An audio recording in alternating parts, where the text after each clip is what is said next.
Olá, boa tarde. Quanto vale um constrangimento? Qual o preço de um abandono no altar? Ou de uma festa de formatura com o buffet cancelado? Ou ainda de ser alvo de um xingamento? Dinheiro amenizador? A indenização por danos morais é o tema do programa de hoje.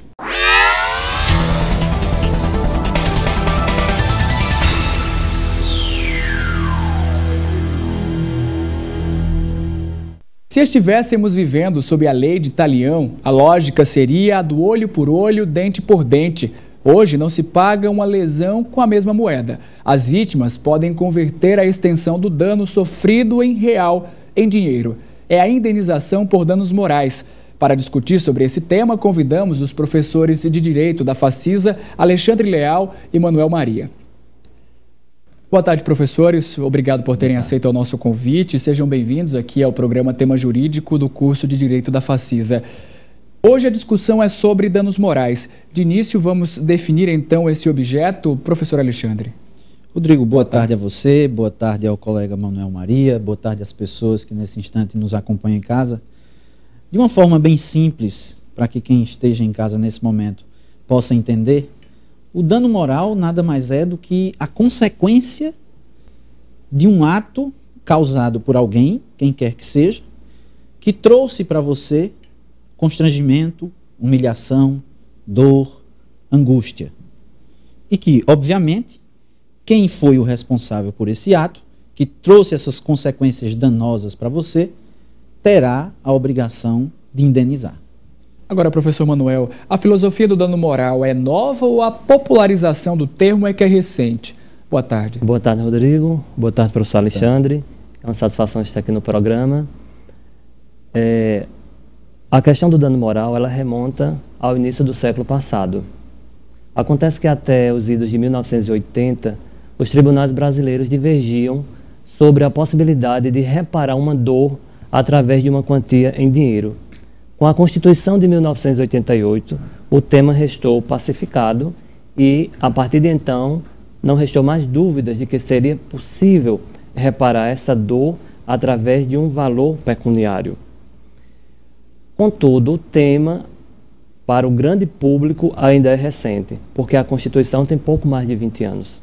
Então, para o grande público, o tema é recente, embora para a comunidade jurídica ele remonte ao início do século passado. Para a gente entender melhor, professor Manuel, qual é a diferença entre dano material e dano moral?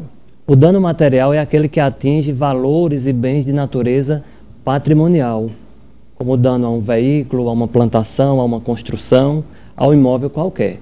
Os danos morais, que é o objeto do nosso tema de hoje, é aquele dano que atinge valores imateriais, que atinge o que a doutrina denomina de direitos da personalidade. Nós podemos exemplificar com danos ao nome, à honra, ao conceito, à tranquilidade e à dignidade das pessoas. Professor Alexandre, sempre há necessidade de prova para o dano moral ou ele pode ser presumido? Rodrigo, a regra é que o dano moral tem que ser devidamente comprovado através das provas admitidas em direito. Mas os nossos tribunais têm, em situações excepcionais, obviamente, aceitado essa questão do dano moral presumido, como, por exemplo, nos casos em que há uma negativação indevida do nome de alguém nos órgãos de proteção ao crédito, nos casos, por exemplo, de overbooking, que é o excesso de passageiros no voo, ou seja, em situações específicas onde a comprovação do dano é absolutamente evidente. Pode ocorrer a acumulação de danos na mesma ação? Sim, sem problema nenhum, mesmo porque normalmente tanto o dano moral quanto o dano material podem ter ocorrido de um mesmo fato. Então, não há problema algum de se discutir na mesma ação o dano moral e o dano material. Professor Manuel Maria, há quem diga que estamos convivendo com uma indústria dos danos morais. Essa afirmação é correta ou é a percepção de quem ainda não se habituou com o fato do cidadão de hoje ser mais consciente de seus direitos? Uma parte da doutrina brasileira, ela reclama de uma industrialização dos danos morais, que seria a artificialização de situações que não caracterizam danos morais, mas que é trazida ao judiciário com o objetivo de obter uma indenização. Por outro lado, a massificação dos meios de comunicação, a nova ordem constitucional trazida a partir de 1988, com a democratização do país, despertou nos cidadãos uma maior conscientização de seus direitos. Então nós podemos dizer e afirmar que existe sim uma tentativa de uma industrialização dos danos morais e concordar com essa corrente doutrinária, e de outro lado reconhecer que existe um maior entendimento do cidadão quanto aos seus direitos.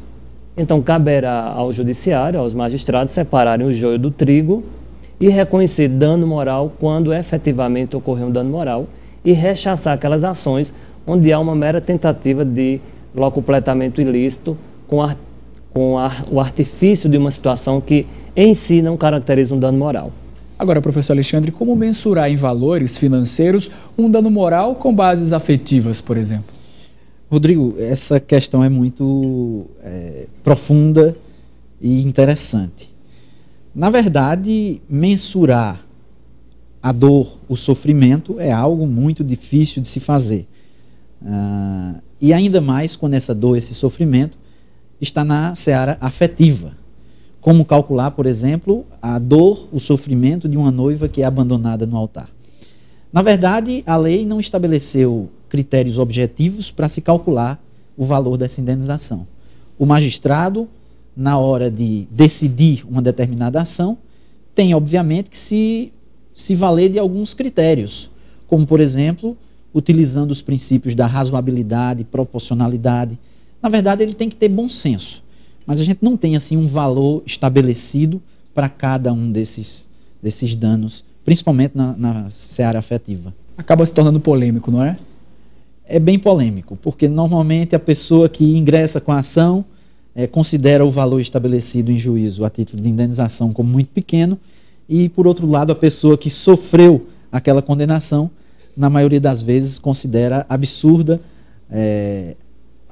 o valor atribuído ao dano moral. A gente vai fazer um intervalo agora, daqui a pouco você fica sabendo quais os danos morais mais comuns atualmente. Já já.